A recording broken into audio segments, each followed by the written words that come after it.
66歲嘅香港大生銀行主席以及大生地產副主席馬清亨同網紅小三喺餐廳旁若無人咁甜蜜擁吻，而狗仔隊直指呢位馬清亨同埋網紅小三已經喺埋咗一齊9年啦。為咗慶祝兩個人相戀9周年紀念日，雙雙結伴去名店城掃貨。小三狂刷馬清亨嘅信用卡，一口氣買咗10幾個袋，仲有波鞋、首飾、化妝品以及香水等等。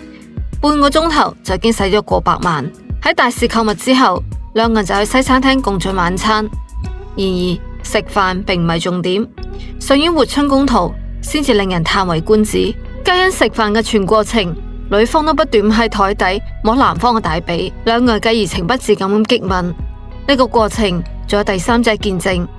嗰個就係曾經嘅無線花旦余美，佢充當攝影師幫兩個人合影。喺相拍到一半嘅時候，小三乾脆坐咗上馬清亨嘅大髀上邊，令到呢位66歲嘅老富豪一下子就面紅到耳仔，完全頂唔順熱情如火嘅尤物。而八卦到呢度，相信大家都已經頂唔順啦，忍唔住想問一句：呢個馬清亨究竟係何方富豪？我哋總感覺佢個名似曾相識咁。各位，當然似曾相識啦，皆因馬氏家族3兄弟已經係娛樂版嘅頭條上客啦。冇錯，話說馬清亨係已故嘅大生銀行上市公司大生地產嘅創辦人馬錦燦嘅第5個仔。而講到呢個馬錦燦，佢係典型嘅解放初期白手起家嘅潮汕商人。佢係潮陽人，少年時期就讀於當地嘅中學，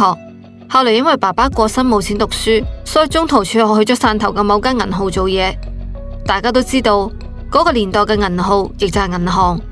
好彩有咗呢一份工，馬錦燦學識咗外匯同埋黃金買賣，並且好快就從中賺到第一桶金。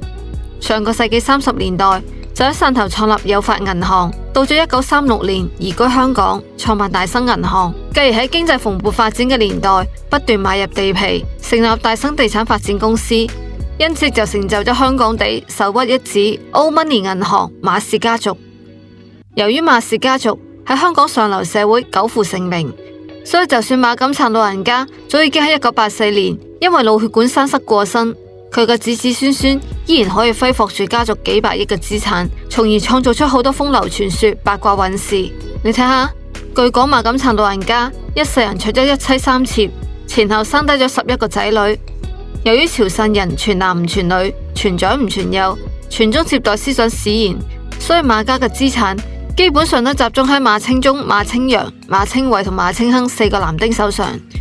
喺馬氏4兄弟當中，都係因為同女明星扯上剪不斷理還亂嘅情債而成為咗娛樂版嘅常客。